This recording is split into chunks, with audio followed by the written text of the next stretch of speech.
আসসালামু আলাইকুম বন্ধুরা, আজকে আবার একটা রান্নার রেসিপি নিয়ে আপনাদের সামনে চলে এসেছি। তো বন্ধুরা, আজকে রেসিপি হলো উচ্ছে বা করলার রেসিপি। তো বন্ধুরা, আমার রেসিপির একদম শেষের লুকটাই প্রথমেই আপনাদের সামনে তুলে ধরেছি। তো বন্ধুরা দেখুন, এই উচ্ছে বা করলার রেসিপিটা দেখতে আমার কত সুন্দর হয়েছে, আর এটা কিন্তু খেতে দুর্দান্ত। তো এইভাবে উচ্ছে বা করলা রান্না করলে বাচ্চা থেকে বুড়ো সবাই কিন্তু পছন্দ করবে। আমি তো প্রায় এইভাবে রান্না করে থাকি, তো আজকে আপনাদের সঙ্গে শেয়ার করলাম। তো এদিকে আমি উচ্ছেগুলোকে এই যে একদম কেটে দিয়ে পরিষ্কার করে নিয়েছি। বন্ধুরা দেখুন, আমি এখানে ছোট ছোট 4টে উচ্ছে নিয়েছি, আপনারা আপনাদের পরিমাণ মতো নেবেন। আর এখানে নিয়েছি আদা, কাঁচা লঙ্কা, রসুন, টমেটো, চারমগজ, পেঁয়াজ, আর আছে বাদামগুলোকে আমি ছাড়িয়ে নিয়েছি। আর উচ্ছেগুলোকে এই যে এইভাবে গোল গোল করে কেটে নিয়েছি। এগুলো কচি, আর এগুলো হচ্ছে দানাগুলো ফেলে দিয়েছি। দানাগুলো শক্ত শক্ত হয়ে গেছে ওই জন্য বন্ধুরা। তো এরপরে আমি উচ্ছেটাতে দিয়ে দেবো লবণ, আর দিয়ে দেবো হলুদ গুঁড়ো।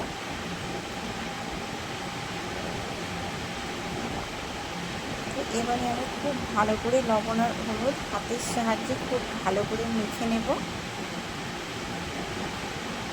লবণ আর হলুদগুলোকে আমি উচ্ছের সঙ্গে একটু লাগিয়ে নেব হাতের সাহায্যে বন্ধুরা। তো এইভাবে কিন্তু উচ্ছে রান্না করলে অতটা তিতো হয় না বন্ধুরা। তো আমার খুব ভালো করে মাখানো হয়ে গেছে, আমি 10 মিনিটের জন্য রেস্টে রেখে দেব।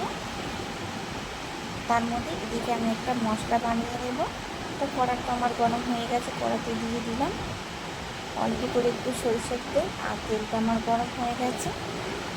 তেলের মধ্যে দিয়ে দিলাম আমি অল্প করে কিছুটা বাদামগুলো আগে থেকে আমি একটু ছাড়িয়ে নিয়েছি খোলাগুলোকে। বাদামটা দেওয়ার পরে একটু নাড়াচাড়া করে নিয়ে তারপরে কাঁচা লঙ্কা, আদা আর রসুনটাকে দিয়ে দিলাম। এগুলো দেওয়ার পরে একটু নাড়াচাড়া করে নেওয়ার পরে এখানে দিয়ে দেবো আমি টমেটো। আমি একটা ছোটো সাইজের টমেটো নিয়েছি বন্ধুরা। তো টমেটোটা দেওয়ার পরে একটু নাড়াচাড়া করে নিলাম।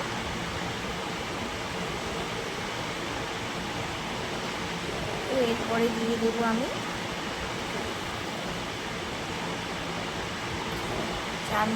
চারমগজটা দেওয়ার পরে আমি একটু নাড়াচাড়া করে নেব।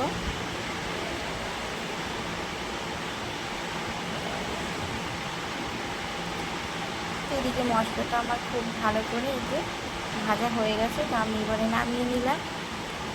ততক্ষণ এটা ঠান্ডা হতে দেব।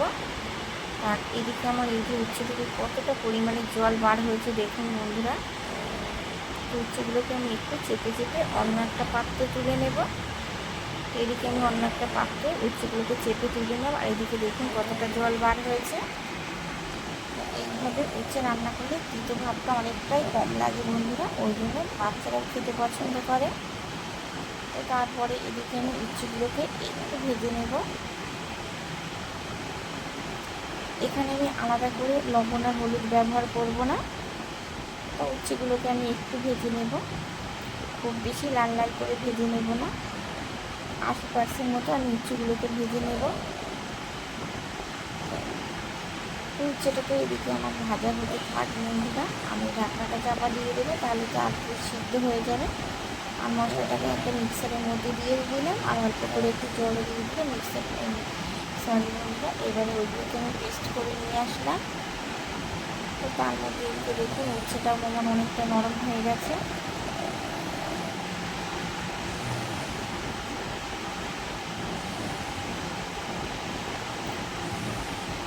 উচ্ছেগুলো আমার অনেকটা নরম হয়ে গেছে, আমি প্রায় ভাজা ভাজা করা হয়ে গেছে বন্ধুরা। এবার উচ্ছেগুলোকে আমি নামিয়ে নেব।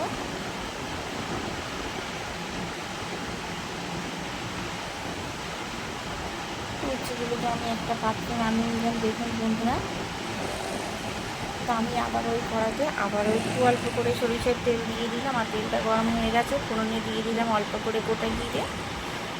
গোটা জিরেটা দেওয়ার পরে আমি একটু নাড়াচাড়া করে নেওয়ার পরে এখানে দিয়ে দেবো পেঁয়াজ কুচি। আর আমি এখানে পেঁয়াজ কুচিটা পরিমাণ একটু বেশি দেবো বন্ধুরা, যেহেতু উচ্ছে রেসিপিতে কিন্তু বেশি পরিমাণে পেঁয়াজ দিলে খেতে ভালো লাগে, আর তেতো ভাবটা অনেকটাই কমে যায়। আর যেহেতু এইভাবে উচ্ছে রান্না করলে কিন্তু একদম তেতোই হয় না বন্ধুরা, আপনারা রান্না না করলে বুঝতেই পারবেন না।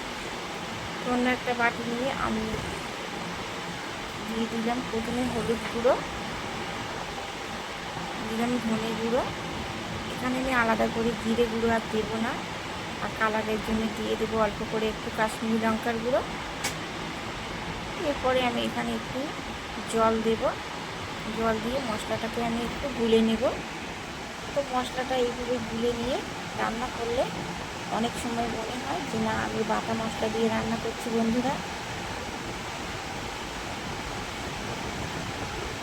তো মশলাটাকে এদিকে আমি খুব ভালো করে গুলে নিলাম বন্ধুরা।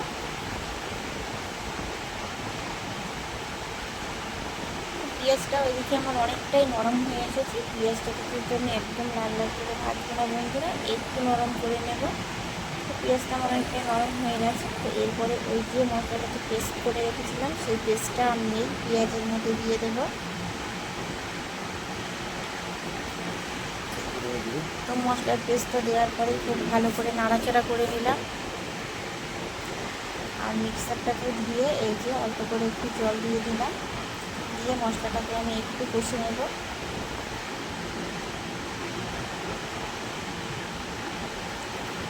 তো মশলাটা খুব ভালো করে কষানো হয়ে গেছে বন্ধুরা। দেখি মশলা থেকে তেলও ছাড়তে শুরু করেছে। এই পর্যায়ে আমি যে মশলাটাকে গুলে রেখেছিলাম সেই মশলাটা আবারও দিয়ে দিলাম, দিয়ে আমি আবারও খুব ভালো করে 3-4 মিনিট নাড়াচাড়া করে নেব। তো 3-4 মিনিট নাড়াচাড়া করে নেওয়ার পরে দেখুন বন্ধুরা মশলা থেকে কত সুন্দর তেল ছাড়তে শুরু করেছে। আমার মশলা থেকে তেল কিন্তু আলাদা হয়ে গেছে। এই পর্যায়ে আমি দিয়ে দেবো আমি সেই উচ্ছেগুলো ভিজে রেখেছিলাম, সেই উচ্ছে বা করলাগুলোকে এবার এই মশলার মধ্যে দিয়ে দেবো।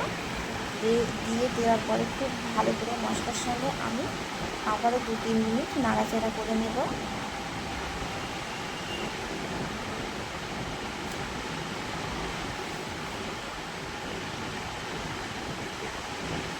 মশলার সঙ্গে উচ্ছেটা আমার খুব ভালো করে মেশানো হয়ে গেছে। এই পর্যায়ে আমি দিয়ে দেবো পরিমাণ মতো জল। এখানে খুব বেশি জলের প্রয়োজন হবে না, যেহেতু একটু আমি গ্রেভি রাখবো সেই জন্য এখানে 1 বাটির মতো জল দিয়ে দিলাম বন্ধুরা।